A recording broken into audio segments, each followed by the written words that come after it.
Ok, eu espero que esteja dando para escutar. Se não tiver, eu vou ficar muito triste. Eu vou conferir se meu microfone está aberto. Então eu espero que esteja dando para escutar tranquilo. Eu vou aumentar aqui só para ver. Ok, tá dando para me escutar. Então a gente vai falar o quê? A gente vai estudar polinômio de Taylor e erro de Lagrange. O que são esses polinômios? Esses polinômios são basicamente fórmulas de aproximar funções que podem ser complicadas por qualquer motivo. Certo? A gente vai entender melhor o que são eles, quando eles são úteis durante a aula, mas adiantando, eles vão ser formas polinomiais, formas com que a gente já conhece, de a, x, bx quadrado, cx ao cubo, que vão expressar funções um pouco mais complicadas, por assim dizer. Okay? E vão ajudar muito. Vai ser muito útil, vai aparecer sempre. Vou começar com um problema de provocação, para a gente entender um lugar onde pode ser útil. Aqui é um problema complexo, então eu não espero que vocês entendam assim a toda a complexidade do problema, não tem problema, mas eu dei um uso bem claro. Eu não queria que fosse uma aproximação, eu queria que fosse um uso assim onde é extremamente necessário usar polinômio, não tem outro jeito de fazer. É isso. Então o exemplo é o seguinte: a gente vai ter uma partícula que ela está saindo de x0 em t0 e a velocidade dela é descrita por e elevado a menos t ao quadrado. Uma função bonitinha até. A gente tem aqui o nosso pontinho, tudo tranquilo, normal, bonito. E aqui, é claro, a gente tem a velocidade no eixo y e a gente tem o tempo no eixo x. Ok? O que é a distância? Como é que a gente expressa a distância nesse gráfico? A distância nesse gráfico é dada por uma velocidade vezes um período de tempo. Se a gente pegar um delta t bem pequeno, a gente vai ter a distância percorrida nesse delta t, vai ser sempre a área desses retângulos. Então, se você expandir esse conceito e fizer e calcular a área embaixo dessa curva, aqui eu estou fazendo só para t maior que zero, você vai ter a distância total percorrida. Aqui eu vou perguntar, bem especificamente, entre 0 e 1. Ok? Então a gente vai fazer distância percorrida entre 0 e 1 dessa partícula que tem velocidade escrita por e elevado a menos t ao quadrado. Ok. Qual que é o nosso problema? Como é que a gente calcula áreas? A gente calcula áreas com integrais. Então, o que a gente quer fazer é a integral da velocidade vezes o tempo, que são os retângulos que eu te mostrei. O dt aí representa uma parcela muito pequena de tempo, então a gente tem a velocidade vezes esse delta tempo de 0 a 1. Okay? A gente substitui a equação da velocidade pela equação que a gente tem, né? A velocidade é elevado a menos t ao quadrado, dt, e a gente tem um problema agora. Apesar daqui no gráfico essa função tem uma área muito bonitinha. Olha como é que ela é contínua, bonita. Parece que eu posso pegar esse retângulo aqui e contar a área dentro dele. É muito bonitinho, mas na real não. Na real essa área não é muito bonita. E eu vou mostrar, se você tentar fazer algum software, porque você não vai conseguir fazer essa relação. Se você fizer com algum software, que eu usei o Wolfram Alpha, ele vai te dar um resultado feio. Ele vai te dar essa função erf. Essa função f é terrível. Por quê? O que é a função f? É uma função erro, mas eu chamo de mentira de matemático, porque é literalmente uma função bizarra que é usada para fazer uma correção e que não é tão boa, não é um jeito legal de mexer na nossa equação. O que a gente quer é expressar um resultado, a gente quer um número, a gente tem uma área ali. Por que a gente não consegue fazer isso? E um exemplo bem legal disso é o seguinte: imagina, vocês vão ser grandes físicos, vocês vão estudar física, vão criar uma máquina do tempo, claro, e vão voltar porque vocês querem ser tutores de matemática dos grandes matemáticos iniciais. Vocês querem ensinar para Pitágoras, cálculo. Vou ensinar cálculo para Pitágoras. Imagina, se Pitágoras sabe cálculo, o que Newton vai saber? O que vai chegar em mim? Então, você volta para o passado e tenta ensinar cálculo para Pitágoras. Pitágoras vai entender cálculo, porque ele é um cara esperto, claro, e vai te falar, não, seu conceito é ótimo, muito legal o cálculo, vou usar, muito bacana, calcular as áreas, fazer derivadas, legal. Eu acho que eu entendi tudo. Você fala assim, não, você não entendeu? é cálculo, é complicado. Calcula aí para mim, então. Calcula a integral de 1 sobre x dx, espetáculo. Ele vai te olhar e falar assim, isso aí não tem como calcular, isso é impossível. Essa área aqui eu não sei expressar de jeito nenhum. Por quê? Porque essa integral, ela dá ln de x. E ln de x é uma função que não existia. Uma função que simplesmente não existia, então não tinha como expressar essa área sem a função. O que acontece hoje é a mesma coisa. A gente não tem uma função, talvez porque ela seja muito específica, talvez porque ela não seja tão útil. Pelo menos ela só não é popularizada o suficiente. Dá para ver que tem uma função, esse R aí, mas na verdade não é exatamente. O ponto é, não é legal não ter uma expressão fechadinha, uma função para expressar a integral desse E elevado a menos t ao quadrado. Então a gente precisa achar uma coisa melhor de integrar. O que é melhor de integrar? Polinômios. Polinômios são uma coisa assim maravilhosa de integrar. Maravilhosa, maravilhosa, maravilhosa. Polinômio, você tem os vários termos, certo? E cada um desses termos você vai integrar individualmente. Eles têm sempre formas bem fechadinhas, então é bem tranquilo de integrar. Então a gente quer achar um polinômio que represente essa nossa função. Porque se a gente tiver um polinômio que é muito parecido com a nossa função, a gente consegue integrar ele e a gente consegue saber o resultado do nosso problema. E essa é a nossa busca nessa aula, ok? Então a gente quer expressar a nossa função como polinômio, certo? E aqui eu vou colocar 3 pontinhos, porque eu não tenho tempo infinito para escrever infinitos termos, eu vou parar por aqui. E, ok. E aí, claro, a gente vai fazer a integral disso. Eu não sou bobo, então só vou copiar aqui, porque, né, como eu disse, tempo finito dx. Okay? Aqui é um dt, na verdade, nosso polinômio vai ser em função de t, mas dá para entender que é isso, né? Aqui eu vou trocar por um x, então, para ficar um pouco mais óbvio o problema. Ok? Tá. Então a gente quer fazer isso. Agora, o que falta para a gente fazer isso? Faltam os coeficientes. Sem os coeficientes, não tem como fazer o polinômio, porque o polinômio é composto por esses coeficientes, certo? Eles caracterizam o nosso polinômio. Então, como escrever esse polinômio? Vamos lá. Vou começar com um exemplo mais tranquilo antes, que é o cosseno. E a gente vai aproximar em torno de um ponto, isso é importante. Um polinômio de Taylor é sempre aproximação ao entorno de um ponto, e à medida que você se afasta desse ponto, a qualidade dessa aproximação vai cair se você manter o número de termos. Ok? Então, vamos aproximar cosseno de x em x igual a zero. O que a gente vai fazer? Vamos fazer uma aproximação bem tosca antes. Vamos falar que o cosseno de x vai ser igual em zero, vai ser o cosseno de zero. Você concorda comigo? A melhor aproximação para um x igual a zero do cosseno de x é o próprio zero, o cosseno de zero. Então, nosso termo a zero, que não depende de x, vai ser exatamente isso. Vai ser a aproximação, quando você está considerando só o primeiro termo, qual é a melhor aproximação de cosseno de x igual a alguma coisa? Igual ao cosseno de zero. Claro. E o cosseno de zero é 1. Certo? Eu vou voltar para o preto aqui. E pronto, a gente achou nossa zero. Agora só falta a 1, a 2, a 3, a 4, a 5, a 6, a 7 até o A infinito. Mas calma, vai ter um jeito mais fácil de imaginar quais vão ser eles. A gente não vai fazer todos, obviamente. Então vamos continuar. A gente vai fazer alguns. O A1. Como é que a gente faria o A1? A gente faria o A1 da seguinte forma. Vamos derivar. Polinômio é bonito, porque polinômio a gente consegue integrar fácil, a gente consegue derivar fácil. Vocês aprenderam derivada, vocês aprenderam integrais, então não vai ter problema, certo? Tá, é bem tranquilo, na verdade.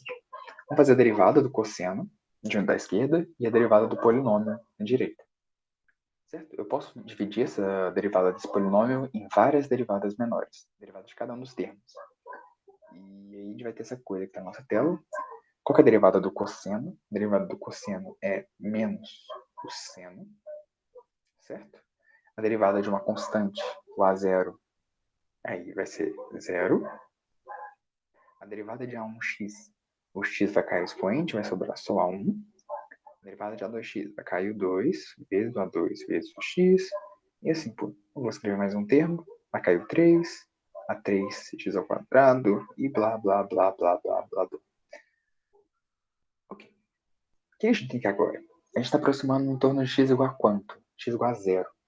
Então, qual que vai ser o valor disso quando o x tender a 0? Quando a gente tiver um limite de x indo para 0. Vamos... A gente vai só substituir por 0 aqui, certo? A gente não vai fazer o limite bonitinho, porque aqui o limite vai ser de fato o x igual a 0. Então, o menos seno de 0, que a gente vai trocar por 0, né? 0, o seno de 0 é 0, é igual a 0 mais a 1, mas aqui tem x, então vai ser 0, porque x é igual a 0. Aqui tem x, vai ser 0. Aqui tem x, vai ser 0. Aqui tem x, vai ser 0. Então, todos os outros termos vão ter x, então vai ser igual a 0. Então, sobrou só 1. Olha que conveniente. Então, a gente descobriu o valor de A1. Se só tem 0 é igual a 1, o A1 tem que ser igual a 0. Então, agora a gente tem... não melhorou nada, a gente continuou com um termo só, mas pelo menos a gente descobriu que A1 é igual a 0. Ok. Então agora a gente vai fazer essa linha. A gente quer uma coisa que torne aquela aproximação pontual que a gente tinha numa linha, que é a próxima aproximação, certo? A gente tem um ponto, uma linha, depois a gente vai ter uma parábola, porque a gente está aumentando o grau. Essa aqui vai ser primeiro grau, a gente tinha grau zero. Tá. Então, para isso a gente vai conseguir o A2. O A2 vai ser... Não, tá. Aqui a gente já conseguiu com A1, na verdade, né? Porque essa linha aqui tem expoente o quê? Tem expoente A igual a zero. Então agora a gente tem a linha, que é o 1 mais um expoente A igual a zero, certo? Então, a zero mais A1x, isso é uma linha, certo? E a gente tem que o A0 igual a 1 e o A1 é igual a zero. Então, expoente 0 é uma linha horizontal, e A0 igual a 1, ela passa por 1 no eixo Y. Resolveu. Então a gente tem a nossa aproximação de primeiro grau. Fiz um pouco de confusão, mas é isso. A gente tem a aproximação de primeiro grau. Vamos igual a zero. Vou colocar aqui, fica bonito. Então agora a gente tem uma linha. Você pode ver que está melhorando a aproximação aqui numa proximidade. Para 2, a gente vai fazer a mesma coisa. Vamos derivar agora, só que agora a gente vai derivar duas vezes. Nós vamos derivar a segunda, que é literalmente derivar uma vez, derivar uma segunda vez em cima. Derivando uma vez o cosseno, a gente tem menos seno. Derivando menos seno, a gente tem menos cosseno. Então, a gente vai ter menos cosseno de x. A derivada segunda de uma constante continua sendo uma constante. A derivada primeira de A1x é A1. A derivada segunda de A1x é a derivada de A1. Ou seja, derivada de constante. Zero também. Agora, que vocês já devem ter percebido, a primeira vai cair do x quadrado, vai cair o 2. Depois vai cair o 1 vezes o A2. Certo? Agora, esse aqui vai cair o 3, vai cair o 2 vezes o A3x. E blá, blá, blá, blá. Todos os termos aqui para frente tem x. Como vocês sabem, a gente vai substituir o x por zero. Então, agora a gente vai ter o seguinte. A gente vai ter aqui menos cosseno de zero, que é menos 1. Zero, mais 0, mais 2 vezes 1 vezes A2, mais 0, mais 0, mais 0. Olha que conveniente. De novo, o A2 é o único valor que sobra, a única variável, e a gente tem uma resposta para ele. A gente tem que... Acho que eu tenho um A2 escrito aqui, maravilha. Vai ser menos 1 sobre 2 vezes 1. Então a gente tem um A2. E agora a gente tem um termo de segundo grau, porque agora a gente tem um A0 mais um x mais o A2x quadrado. E o nosso A2 é menos 1 meio. Então vai ser uma parábola de termo... O termo quadrático vai ter negativo, né? E vai ser meio. Então vai ser uma parábola para baixo. Aqui, em vermelho. Nossa parábola para baixo. Aproximando muito bem x igual a zero. E razoavelmente as proximidades. Essa vai ser a aproximação que a gente vai mais usar em física. E você já pode perceber aqui que a aproximação de ângulos pequenos vem exatamente disso. Quando a gente está falando de ângulos pequenos, a gente está falando de cosseno de um θ. Vai ser igual ao quê? Ao nosso A0, que é 1, menos 1 meio de x quadrado. Ou seja, para tetas pequenos, para tetas dentro de um intervalo muito próximo de zero, a gente tem uma boa aproximação para o cosseno. Se a gente sai muito disso, esse valor do cosseno já não é muito parecido com esse polinômio que a gente usou. Novamente, por que a gente usa aproximação? Porque usar cosseno é um saco. Usar cosseno não é legal, atrapalha a conta, polinômio é bonito, polinômio é saudável, polinômio sempre vai ser útil. Ok? Então, vamos fazer o A3. Vou fazer um pouco mais rápido, porque é a mesma coisa. Certo? A gente vai fazer a derivada terceira, vai dividir em termos. Aqui a gente tinha... Perdão, a derivada segunda era um menos cosseno, então agora a gente vai ter um seno x, que a gente sabe que é zero, certo? Então vai dar zero. Eu vou fazer isso bonito. Aqui vai dar zero, derivada da constante, aqui vai dar da constante também, e vai ficar 3 vezes 2 vezes 1 vezes 3. Aí aqui vai ter um x já multiplicando o A4. Vai ter 4 vezes 3 vezes 2. Okay? Vocês podem fazer essas contas com calma, mas eu já vou adiantar, certo? Esse aqui é o único termo que vai sobrar. E o que vai acontecer é o seguinte, o seno de x eu já falei que é zero, vai ser igual a 3 vezes 2 vezes 1 vezes A3. Nossa, 3 é zero. Então, nosso termo de terceiro grau vai ser zero. Não ajuda muito, mas vai ser zero. Okay? Para 4, para 5, para 6 eu não vou fazer. Eu vou só adiantar aqui quanto que vai dar. Eu escrevi aqui de novo, vai fazer a derivada quarta, a derivada quinta, a derivada sexta, e assim até você entender o que está acontecendo. Onde o quê?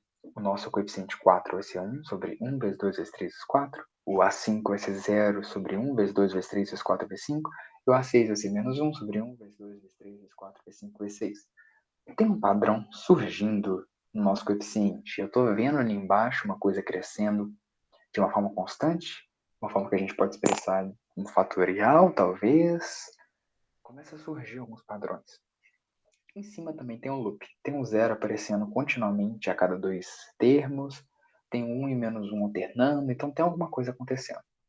Aqui eu coloquei as aproximações para o quarto termo.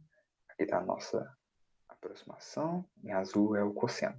Então você pode ver que ela está bem melhor. Eu já usaria isso aqui, sei lá, de π sobre 2 até menos π sobre 2. Acho que já é uma boa aproximação para esse tamanho de cosseno. Eu tô falando da cabeça, tá? Assim, você não tem nenhum rigor. A gente vai ver como que a gente acha qual que é um bom intervalo para usar. Mas de cabeça aqui, olhando esse gráfico, ele já parece bem razoável no intervalo ali de 1 a menos 1. Não sei. Eu usaria. Não tenho problema. Não tenho esse problema com precisão. Não sou matemático, sou físico. Para o sexto termo, fica melhor ainda. Parece impecável do que daqui. Parece literalmente a mesma função. Aqui começa a ficar feio, mas não tem problema. A gente pode sempre adicionar outros termos. Aqui eu escrevi todos os termos para a gente começar a observar o padrão de verdade. E aqui você pode ver. A gente tem um A0, A1, A2, A3, e tem uma coisa aparecendo aqui. Vamos escrever ele de outro jeito, para ficar mais óbvio. Vamos escrever o 1 como 1 sobre 0 fatorial, que é 1 sobre 1, 1.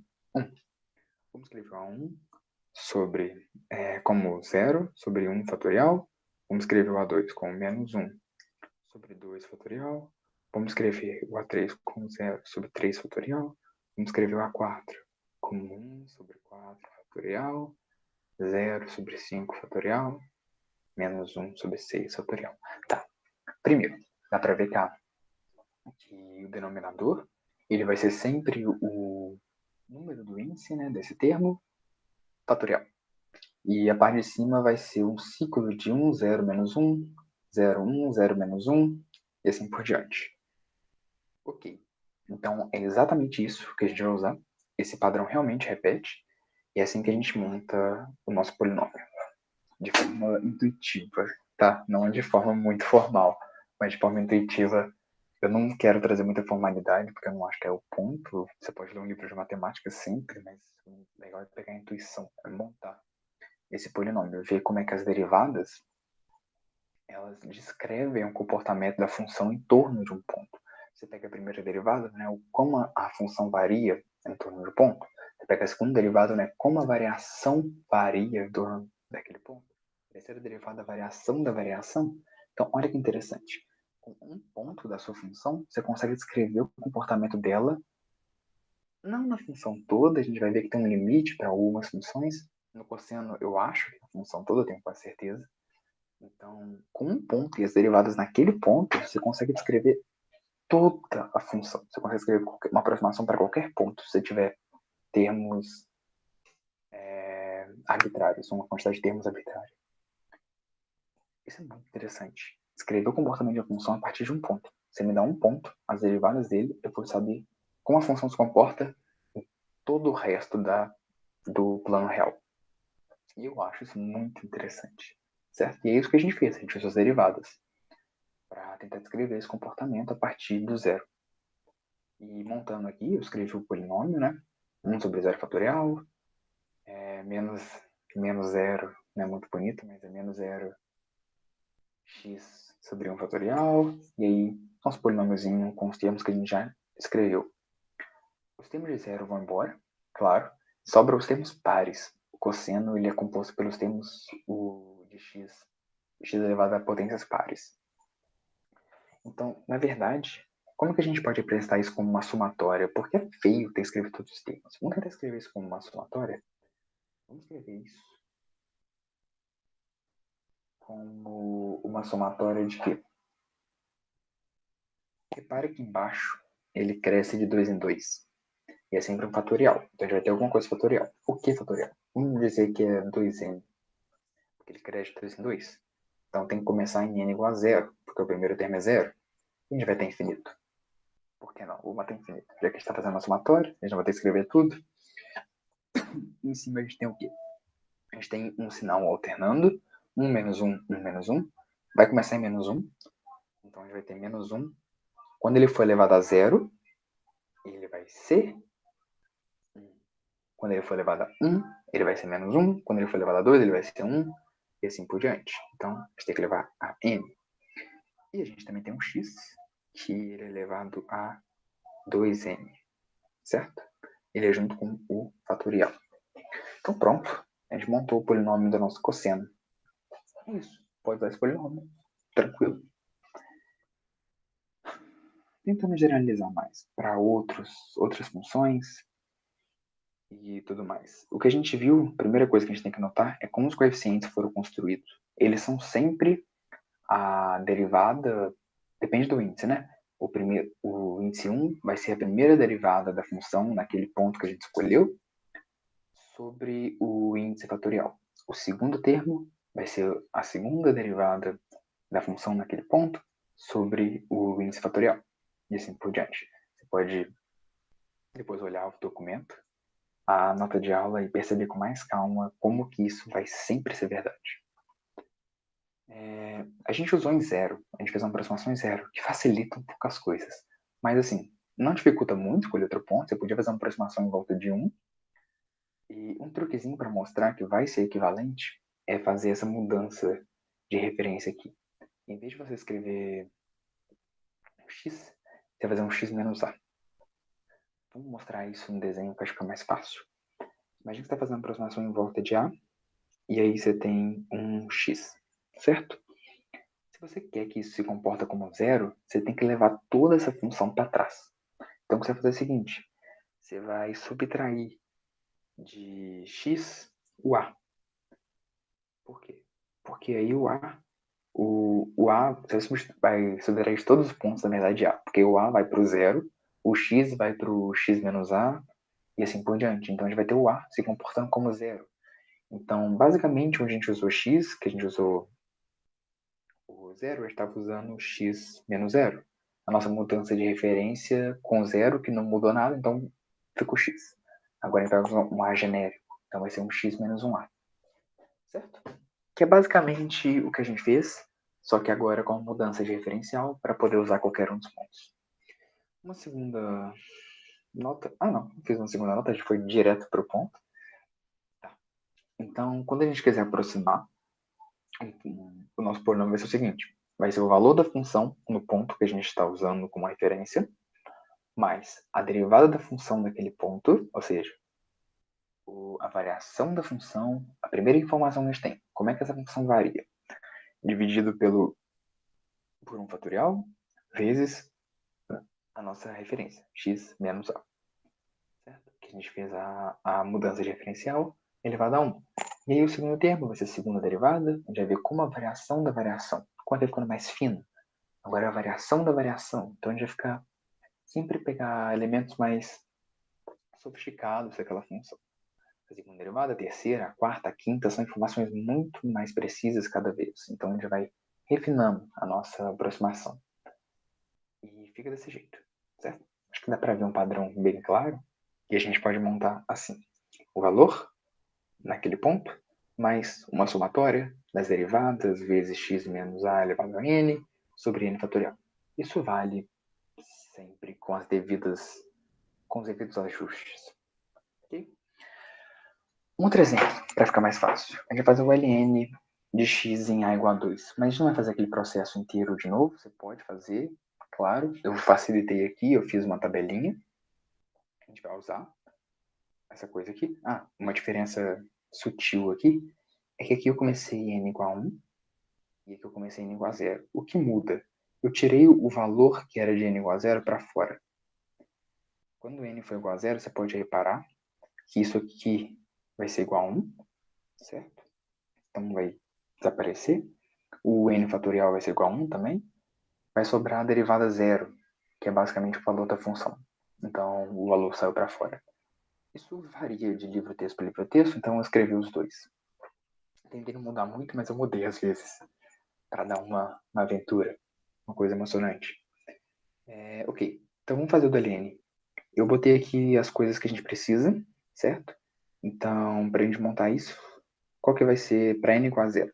N igual a 0, o x menos a vai ser 1, embaixo vai ser 1, e a gente vai ter a derivada 0, ou seja, é o valor de ln em a, que é o ln de x. Isso aqui, essa primeira coluna é a derivada n do ln, certo? Então, derivada primeira, segunda, terceira, quarta, essa aqui é a 0 que a gente está fazendo.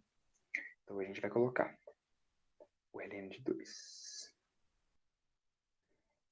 para n igual a 1, a gente vai ter, qual que é a derivada primeira de ln? 1 sobre x. Substitui o x pelo valor que a gente está usando como referência, que é o a, que é 2. A gente está aproximando em a igual a 2, se vocês não repararam, perdão. Então a gente vai ter um meio, mais um meio, mais um meio, certo? O n fatorial é 1, então não muda nada. E o x menos a é x menos 2 elevado a 1. Então a gente tem um x menos 2. Ok. Próximo termo negativo, já vou adiantar, que é a derivada, certo? Que é menos 1 sobre x ao quadrado. Substituindo por 2, vai dar menos 1 quarto. Menos 1 quarto. A gente vai ter x menos 2 ao quadrado, né? E qual que é a derivada? Não, a gente já colocou a derivada. Falta só o fatorial, que é 2 fatorial, certo? Que é 2 vezes 2. O próximo é positivo, eu já sei de cabeça, porque eu acabei de ler esse material. Vai ser 2 oitavos. Vamos fazer um pouquinho mais rápido. X menos 2 elevado a 3. 3 fatorial, que é 6. E o último termo, a gente já pode ver aqui.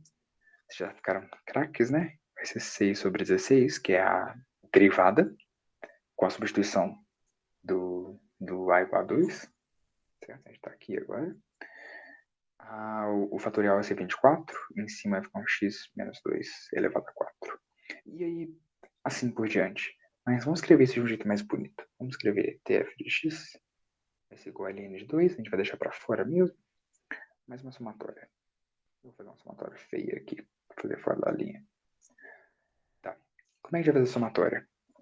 A primeira coisa que a gente pode reparar, talvez, é que esse 2, 4, 8, 16 são potências de 2. Então, vamos botar um 2 elevado a n. E o n começando em 1, talvez. Porque a gente vai ter um 2, um 4, o próximo vai ser 8, o próximo vai ser 16, certo? 2 elevado a 1, elevado a 2, elevado a 3, elevado a 4. Outra coisa que a gente pode reparar, essa é mais clara, que o x menos 2 elevado a 1, elevado a 2, elevado a 3, elevado a 4. Então, a gente vai usar a mesma coisa. Vai dar um x menos 2 elevado a n. E falta algumas coisas ainda. Falta o sinal está alternando, então a gente vai ter um menos 1 elevado ao quê? O primeiro termo, quando n é igual a 1, precisa ser positivo. Então a gente precisa que isso seja n mais 1, porque vai ficar elevado a 2 e vai ser positivo primeiro. Falta alguma coisa? Falta. Falta esse maravilhoso 2, 6, 24. Vamos cortar isso com isso, vai ficar 3, isso com isso vai ficar 4, e agora ficou mais claro. Aqui a gente tem 1, 2, 3, 4. Então aqui falta um n. Bem infinito. Pronto, escrevemos nossa série. Eu tenho até uma cola aqui, vamos ver se ficou certinho. Parece certíssimo, ótimo. Então essa é a nosso polinômio para ln. Se você quiser usar ln em torno de 2, é isso. Mas o ln tem um problema. O ln ele tem uma coisa que chama raio de convergência. Não, todos os polinômios têm um raio de convergência, mas o do ln ele é limitado, certo? O que é um raio de convergência? Um polinômio tem seus limites. O que eu quero dizer por isso? Algumas funções têm uma aproximação polinomial que não funciona fora de um intervalo. Então, se você escolhe um ponto, você vai ter um raio para mais e para menos que limita onde aquela função vai convergir, onde ela vai aproximar do valor da função que está querendo aproximar. Então, esse polinômio só vai se aproximar nos valores dentro desse intervalo. Ok? Para o ln, esse raio de convergência é 2. Então, se você está aproximando em 2, a gente vai conseguir aproximar valores de ln de 0 até o ln de 4. Qualquer valor fora disso, não tem como dizer que vai convergir para a função. Ok? Isso aqui não é muito importante, eu honestamente não sei muito sobre isso. Não aprendi tanto em cálculo 1 isso. Vai ser uma coisa que vai passar bem assim. Só para entender que existem limitações para isso, então não adianta só jogar, tem que pensar um pouquinho no que está rolando. Ok? Aqui está a nossa linha, a nossa aproximação de primeiro grau, certo? Aqui está o nosso raio.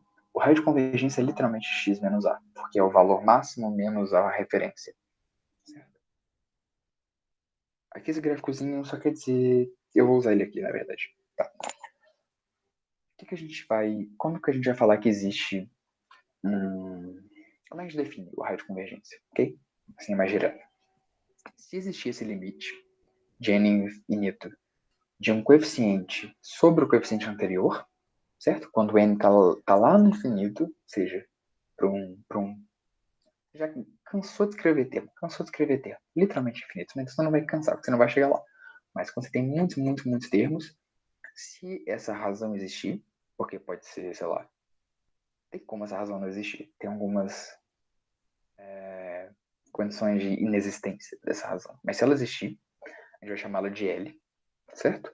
E se esse L for menor ou igual a 1, a gente vai ter convergência. Faz sentido isso? Faz sentido. Por quê? Porque esse L é a razão do coeficiente sobre o coeficiente anterior. Então você quer que esses coeficientes sempre diminuem. Então você quer que a razão diminua. Você quer que eles fiquem gradualmente menores, menores, menores, com a menor contribuição para a função. Porque se eles aumentam, você vai ter um problema, né? Porque sua função vai ficar uma loucura em torno de um ponto. É por isso que eles sempre diminuem para refinar a sua aproximação. Então, se essa razão for menor ou igual a 1, a gente vai ter convergência. Um exemplo. Esse exemplo eu vou passar bem rápido, certo? É o exemplo do raio de convergência do ln em a igual a 2. Não importa muito. Esse aqui é o termo geral do ln. Então, eu escrevi o termo geral de n mais 1 sobre o termo geral de n. Okay? Fiz o limite de n infinito. Aí aqui eu só rearranjei algebricamente. Eu basicamente passei a fração aqui invertida multiplicando. Então, a fração invertida multiplicando vai cortar um bocado de coisa. Você pode reparar que sumiu um tanto de coisa. No material vai ter isso, então você pode ir lá com mais calma os passos. O importante é que eu só estou fazendo a álgebra normal. Estou cortando uma coisinha com a outra, tudo bonitinho. Ali tem um 2 elevado a n, sobre 2 elevado a n menos 1, sobra só um 2 embaixo. O menos 1 vai cortar também, e assim por diante. Tá. Esse limite, esse aqui é um passo interessante, então eu vou falar sobre ele. Que é o limite dessa parte aqui. A gente vai dividir em dois limites. A gente vai dividir no limite do menos 1 vezes o x menos 2 sobre o 2 e o limite de n sobre o n mais 1. Por quê? Porque o limite de n sobre n mais 1 é conhecido e é igual a 1. Dá para pensar por quê? Esse mais 1 vai ficar irrelevante quando n for para infinito. Então, o que vai acontecer é que essa fração vai se aproximar de 1. Você pode reparar que eu estou com 0, 0, 0. Precisão matemática. Esqueci a palavra agora, não importa. Mas. Nossa, agora a palavra está querendo sair. Mas o importante é, eu quero passar a intuição aqui, então esse 1 vai ficar menos relevante com a medida que o n cresce. Então isso aí vai para 1. Agora sobrou só isso. Se esse L for menor que 1, a gente vai ter que o 1 vai ser maior do que o x menos 2 sobre 2. O menos sumiu por causa do módulo, certo? Aqui não tem o n+, então o limite de n para infinito não importa. E aqui a gente divide em dois casos. Né? O primeiro caso é o módulo positivo e o segundo caso é o módulo negativo. A gente troca os sinais. Aqui deu 4 maior que x e 0 menor que x. Ou seja, só vai existir o L para x entre o intervalo entre 0 e 4. Nossa referência é 2. Então, se a gente tem o 2, o 4 e o 0, esses aqui são os limites, esse aqui é a nossa referência, o nosso raio tem que ser 2 para cá e 2 para cá. Aqui é 0 e aqui é 4. Certo? Isso é o raio de convergência. O intervalo para qual esse limite existe. A gente não vai usar muito isso, eu só queria passar essa ideia. Aqui eu vou mostrar que o ln realmente não converge. Eu fiz várias aproximações aqui para vários graus, certo? Você pode ver que a curva vermelha ela aproxima bem em torno de 2, mas quando ela chega aqui ela começa a afastar, você fala assim, normal, porque não tem tempo suficiente. Então vamos para o próximo. O que acontece é que ela cruza, agora ela está em cima e não aproxima mesmo. Aqui para baixo, ela vai mais para baixo. Antes ela estava aqui em cima, né? Agora ela foi para baixo. Essa próxima aqui ele volta para cima. A aproximação nesse intervalo melhora. Você pode ver que ela vai melhorar. Nos cantos, vai demorar muito para você ter uma aproximação boa, porque claramente você vai ter uma aproximação meio porca, porque está perto dos limites do raio de convergência. E fora do raio ela não converge, então esses pontos aqui, eles estão no limite de convergência. Então eles vão, provavelmente vai ser só no infinito que eles vão convergir de verdade. E aqui mais um exemplo, só mostrando que ela realmente não vai ceder, não melhora nada. Esses pontos aqui, eles não vão melhorar em nada, você pode continuar isso infinitamente. Certo? Ok. Isso vem em outro ponto. Se eu paro no segundo termo, se eu paro no terceiro termo, se eu paro no quarto termo, quanta precisão eu perco? Quanta precisão está contida nos termos seguintes? É isso que a gente vai discutir agora, que chama resto de Lagrange. Tá. Resto de Lagrange não é difícil. Você pode pensar o seguinte. Você está montando um polinômio? O próximo, que converge, claro, o próximo termo do seu polinômio vai ser o mais influente desse termo que você vai escrever. Então, ele vai ditar, basicamente, o quanto mais a sua função vai mudar. E é mais ou menos essa ideia que a gente vai usar. Okay? A gente vai fazer o seguinte.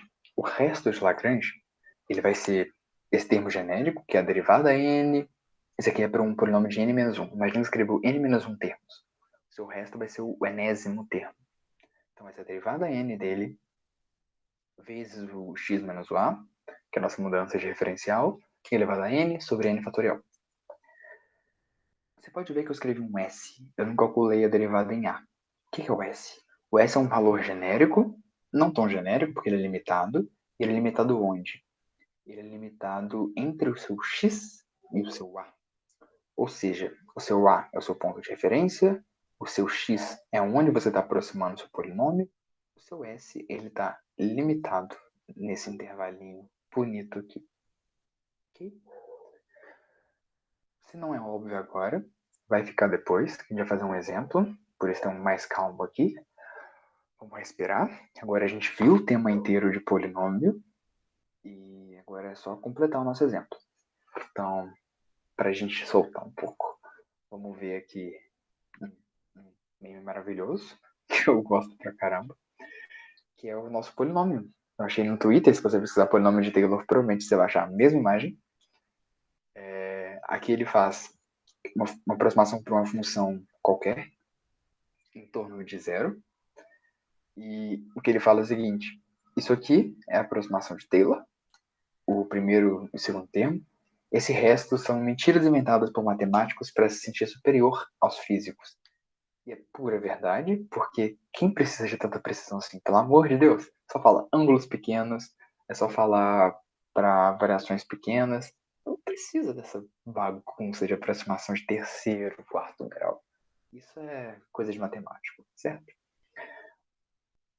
Um pouco mais complexo, se você entende esse meme aqui, você realmente entendeu o polinômio de Taylor, que é esse memezinho aqui. Ele é um pouco mais complexo, então vão com calma nele, entendendo memes, com a aula de polinômio.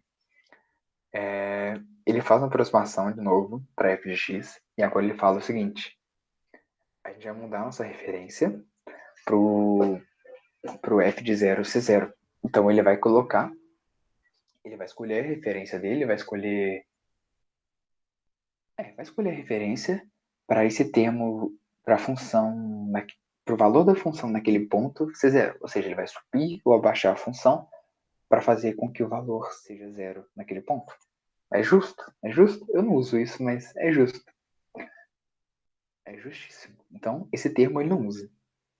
Ele não usa esse termo. O segundo termo, primeira derivada, vai ser 0.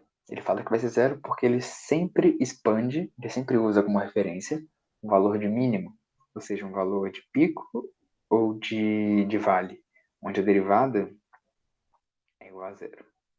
Certo? A derivada da função é igual a 0, porque não tem variação. Então, esse termo aqui também é 0. O terceiro termo, explicar meme é uma coisa mais sem graça, né? Mas eu vou explicar porque encaixa com a matéria. Então, eu espero que vocês riam bastante desse meme, porque eu tô explicando. Pelo amor de Deus, que coisa brega. Mas tá. A segunda derivada, ele fala assim, vou manter isso, porque se a gente não manter, a gente vai ter um f de x igual a 0, porque os outros termos eu já cancelei. Então, a gente vai manter esse termo. Mas, a gente vai escolher as unidades que a gente vai usar, tal que a segunda derivada é igual a 1. Então, ele vai definir uma unidade onde a segunda derivada da função dele é igual a 1. Então, ele tem 1 meio de x quadrado. Essa é a expansão polinomial da segunda derivada já. Já tem 3 termos. A derivada terceira ele poderia, mas né, vamos ignorar. Por quê? Para que tanta precisão? E claramente, acima disso, nem fodendo. Pra quê? Eu acho engraçadinho. Eu ri bastante desse quando eu li. Vamos voltar. A nossa física. Então agora a gente sabe fazer aquele problema. A gente pode achar um polinômio que vai satisfazer o nosso problema. E o polinômio vai ser o seguinte. Vamos lá. A gente tem um e elevado a menos t quadrado dt. E a gente vai escrever ele como polinômio. Aquele r que aparecia em todo o nosso polinômio é o resto. A gente vai dividir ele em uma derivada separada, para a gente ter um polinômio completinho, bonitinho, e um resto, para a gente trabalhar com o resto separado. Como é um polinômio, a gente pode dividir os termos tranquilamente, como eu disse. Então, vamos montar a série primeiro, que é o mais interessante. A série do e elevado a t, a gente vai fazer do e elevado a t, e depois a gente substitui o t por menos t ao quadrado. Ok? Dá na mesma. Vou montar isso. Para n igual a 0, a gente tem um valor de E elevado a zero, que é 1. Então a gente vai ter 1. Ah, por que eu estou escrevendo de vermelho? 1. Certo? Meu Deus do céu. O fatorial é 1 também, então vai ser 1 dividido por 1. Tranquilo? Para n igual a 1. Agora começam as coisas. Vai ser a derivada de E elevado a t, que é E elevado a t. Substituindo o t por 1. O t por 1 não. O t por 0, porque a gente está fazendo em torno de 0. A nossa aproximação vai dar 1. Então a gente vai ter mais 1. 1 vezes o quê? É a derivada primeira, certo? 1 vezes o quê? O x menos o a, que é o x menos 0. Então a gente vai ter x. Na verdade é um t, né? Eu estou misturando aqui as variáveis, mas a gente está trabalhando com t, vamos continuar com t. O t menos o a é 0, então não importa. Elevado a n, que é elevado a 1, sobre 1 fatorial. Próximo termo.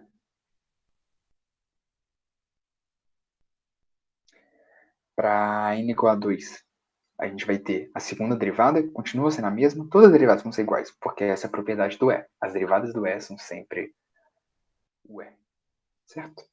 Então, substituindo por zero vai dar sempre 1. Então, a gente já sabe que a derivada vai ser sempre 1, a gente não precisa importar com ela. Então, vai ser t menos 0 elevado a 2 sobre 2 fatorial. Então, vai ser t ao quadrado sobre 2 fatorial. A próxima vai ser t ao cubo, né? Sobre 3 fatorial. Essa é mais bonita. Aqui já posso adiantar o resto. Eu esqueci do fatorial. Já posso adiantar que o resto vai ser todo bonitinho assim. Então a gente pode escrever como uma somatória bem fofa. Eu tenho a cola aqui no lado. Você pode ver que é exatamente o que a gente escreveu. Eu vou copiar essa cola, porque, né? Para que fazer esse trabalho duas vezes? Mentira. Vamos pensar por que a gente escreveu daquele jeito. Isso vai ser uma somatória de quê? De n igual a zero até infinito, igual a gente está fazendo desde sempre. De que, quando n for igual a zero, aqui embaixo vai dar 1. Então, vamos botar um n fatorial embaixo. Porque quando for 1, vai dar aquilo ali, blá, blá, blá. E o t elevado a n. Eu acho que é isso, né? O n igual a 0 vai dar 1 em cima, 1 embaixo. Perfeito. O n igual a 1 vai dar t em cima, 1 fatorial embaixo. Perfeito. Segundo termo fechado. N igual a 2, t ao quadrado sobre 2 fatorial. N igual a 3, t ao cubo sobre 3 fatorial. Fechou. Montamos. Muito mais bonito. Inclusive tem um fato muito interessante que a gente vai ver. A gente não vai ver, mas vocês vão ver. Que E elevado a t é igual ao cosseno de t mais o i seno de t. Um jeito de provar que isso é verdade é usando os polinômios de Taylor. Então, se alguém quiser me mandar isso, vocês podem mandar a prova. Eu vou olhar e falar parabéns, certo? Porque eu fiquei muito feliz quando fiz essa prova eu mesmo também. Você faz a expansão de E elevado a t, faz a expansão de cosseno de t, faz a expansão do seno, multiplica a expansão do seno por i, é claro, e soma essas duas. Você vai ver que a soma das expansões vai ser exatamente o E elevado a t. Isso é maravilhoso. Relaciona cosseno, seno com E elevado a t. Isso é lindo e vai ser muito útil. Você viu que surgiu o imaginário ali, então é uma coisa ótima. Okay? É claro, a gente vai substituir o nosso t por menos t ao quadrado, porque a nossa variável é menos t ao quadrado. Então vamos lá. Vamos determinar o nosso erro. Vamos supor que a gente quer um erro menor do que 10 elevado a menos 4, que é um erro ótimo, né? Se a gente tiver uma aproximação que o erro que é menor do que 10 elevado a menos 4, a gente está feito. Então vamos colocar aqui. O erro é o quê? O erro é a integral do resto, certo? Porque é a integral do polinômio mais um erro. Então o nosso erro ali era a integral do resto. Então a integral do resto tem que ser menor do que 10 elevado a menos 4. A gente quer um módulo, né? Porque não importa se está menor para cima ou para baixo. A gente quer que o módulo desse erro seja menor do que 10 elevado a menos 4. Ok. Vamos pensar comigo. O que a gente escreveu aqui? A gente escreveu o termo n mais 1 dessa série, certo? Lembra que era a derivada n mais 1 de e elevado a s, que vai ser e elevado a s, certo? A gente mantém esse s. Você pode voltar na definição de erro no documento, se você quiser, e ver exatamente o que está acontecendo aqui. Mas vai ser isso aqui. O t menos 0, que é a nossa referência, elevado a n mais 1, né? Mas não é um t, é um menos t ao quadrado. Então o n mais 1 vira 2n mais 2, e o menos do menos t ao quadrado vai para aquele primeiro termo ali. E o n mais 1 fatorial embaixo. A gente quer que isso seja menor que 10 elevado a menos 4. Para resolver isso, vou passar uma ideia rapidinho aqui, que é essa aqui. Ó. Se a gente está integrando uma curva, o fato que vai sempre acontecer é o seguinte, que o módulo da integral de uma curva, ou seja, o valor absoluto de uma integral, vai ser sempre menor ou igual do que a integral do módulo. Por quê? Quando você faz a integral do módulo, você espelha a curva e faz a integral só de coisa positiva. Enquanto quando você faz o módulo da integral, você faz a integral, então tem coisa negativa, seu valor vai diminuir um pouco, pode diminuir um pouco, né, se tiver parte negativa, e aí você faz o módulo. Então, sempre que você aplica o módulo antes de fazer a integral, ele vai ser maior ou igual do que aplicar o módulo depois de fazer a integral. Isso, certo? Então, essa é a desigualdade que a gente usa aqui. Ó. O módulo da integral é menor ou igual à integral do módulo. Ok. Ok. Por que a gente usa isso? Porque esse termo aqui, ó, ele é maior do que o termo que a gente tinha antes. Então, a gente ainda vai estar com um erro que vai ser maior do que o erro real. Então não tem problema. Porque você pode falar que seu erro é 10, por exemplo. Você sabe que seu erro é muito pequeno e falar que seu erro é 10, você tá... É melhor errar o erro para cima. Esse é o fato. Se a gente conseguir definir um limite para o erro, a gente sabe que o erro vai estar abaixo disso e resolveu o nosso problema. Então a gente está querendo achar um teto para esse erro. E o que a gente faz aqui é facilitar um pouco passando esse módulo para dentro. Porque a gente sabe que esse termo vai ser maior ou igual ao termo que a gente tinha antes. E aí passou esse módulo para os termos, o menos 1 vai sumir, obviamente, porque agora o sinal não vai importar mais dele. O t elevado a 2n mais 2 é sempre positivo, o de baixo vai ser sempre positivo, o e elevado a s agora está em módulo. Ok. O que a gente vai fazer com o e elevado a s? A gente sabe que o s é limitado pelo a e pelo x, que é 0 e 1. Porque a gente está calculando em 1, a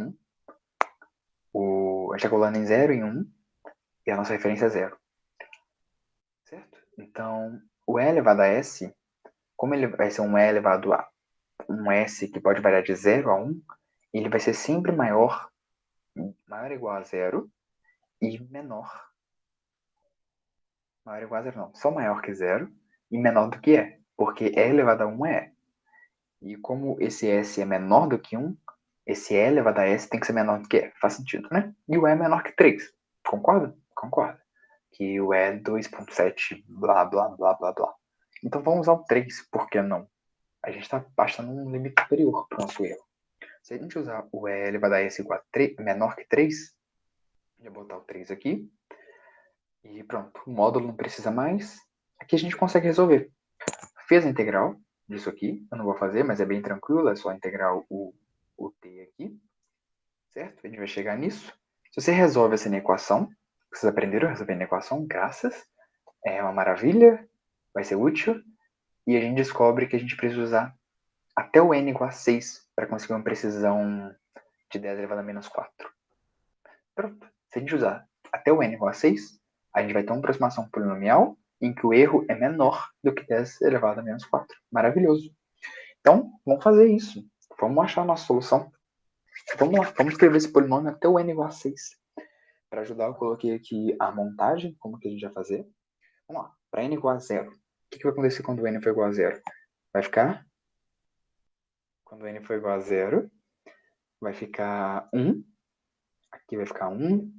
Aqui vai ficar 1. Embaixo vai ficar 1. Então vai ser 1, mais ou menos alguma coisa. Vai ser menos, né? Quando for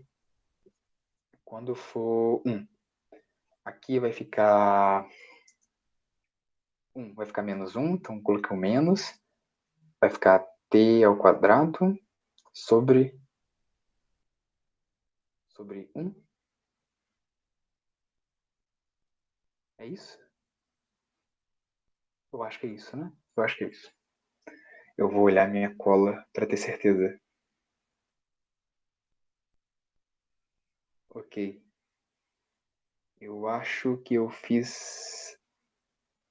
Não, tá certo. Tá certinho. Eu acho que tá certo.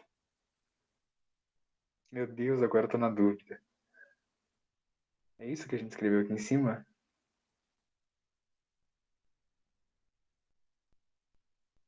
Ok. Vamos, é só contar de novo. Uma pequena confusão, é normal, porque somatórias você tem que prestar atenção no que está fazendo. Se a gente tem um n igual a zero, a gente tem 1. Concordo. Começa com o termo 1. Se a gente tem um n igual a 1, a gente vai ter menos, a gente vai ter um t ao quadrado e a gente vai ter um fatorial embaixo. Tá, vamos seguir então. Agora a gente vai ter um t elevado a 4 sobre 2 fatorial. E aqui menos, aqui dá para perceber o padrão, né? Vai ser sempre 2 vezes o n, e embaixo é o n fatorial. Ótimo. Fiz um pouco de confusão, mas a gente pode escrever aqui até o n igual a 6, que vai ser t a oitava sobre 4 fatorial, mais t a décima sobre 6 fatorial. 1, 2... Não, calma. 0, 1, 2, 3, 4, 5. Falta 1. Mais t a 12 sobre 7 fatorial. O que falta a gente fazer agora? Vamos tirar isso daqui. Uf. O que falta a gente fazer agora? Vamos botar isso aqui no cantinho. Falta a gente integrar isso, que na verdade é igual a integral de 0 a 1 dt, né? Para ficar mais exato. Vamos lá. Vamos integrar isso. Eu já vou adiantar essa integral, porque eu não sou bobo. Eu coloquei aqui, eu não quero que ninguém fique de saco cheio vendo a aula, porque, meu Deus, que coisa grande. Normalmente você não vai querer uma precisão tão boa, então você não precisa importar com tantos termos. Mas se você fizer a integral, você vai ter isso aqui. Você pode reparar que eu integrei basicamente cada um dos polinômios. Então, quando você integra 1, você tem t. Quando você integra t ao quadrado, você sobe o expoente, t ao cubo, dividido por 3, e assim por diante. Você pode conferir cada um dos termos aí, que é exatamente isso que aconteceu. Ok? E o que falta agora? Falta substituir em 0 e substituir em 1. Quando eu substituir em 1, vai dar uma coisa bonitinha, né? Vai dar que o nosso... Vou colocar só um R aqui, que de resultado, porque eu não vou escrever essa integral de novo. Vai dar 1 menos 1 terço, mais 1 sobre 5 vezes 2 fatorial, menos 1 sobre 7 vezes 3 fatorial, mais 1 sobre... Opa, apareceu um 2, vezes 4 fatorial, menos 1 sobre 11 vezes 5 fatorial, mais 1 sobre 13 vezes 6 fatorial. Maravilhoso. Vai ser isso aqui, menos substituindo em 0, vai dar tudo 0, então menos 0.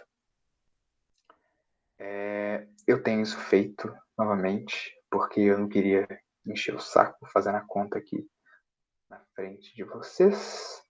Então, vamos voltar aqui com o nosso resultado bonito. A gente faz a continha. Aqui é moleza, né? Eu não estou conseguindo diminuir por algum motivo. Vou deixar bem pequeno. E aqui a gente tem o nosso resultado. Se a gente substituir tudo, a gente vai achar a maravilhosa área daquela curva, que não tinha como descobrir se a gente fizesse só a integral sem o polinômio. Vamos fazer essa conta no Wolfram. Vamos ver qual é o resultado numérico que ele dá para a gente para ver a nossa precisão, se ela está boa. vai fazer a integral de e elevado a menos t ao quadrado, menos t ao quadrado. E essa integral a gente vai fazer de onde até onde? A gente vai fazer de 0 até a 1. Então, a gente tem uma integral de 0 a 1. Vamos ver o que ele vai dar pra gente. Vou botar aqui. Ó, que coisa bonita. O resultado numérico é 0,7468224. Olha onde está nosso erro. Está aqui. Exatamente 10 a menos 5. Então, menor que 10 a menos 4. Muito bom. Perfeito. E é basicamente isso o polinômio de Taylor. É um jeito muito interessante de prever o comportamento de uma função a partir de um ponto, só sabendo as derivadas desse ponto, sabendo como a função se comporta naquele intervalinho, você consegue prever o comportamento dele ao longo do eixo. E isso é maravilhoso, muito útil, bom para calcular quando você tem essas integrais que você não sabe fazer, você pode fazer uma aproximação e fazer essa integral, sabendo o erro que você vai ter, com quantos termos você usar. E é basicamente isso, não tem segredo.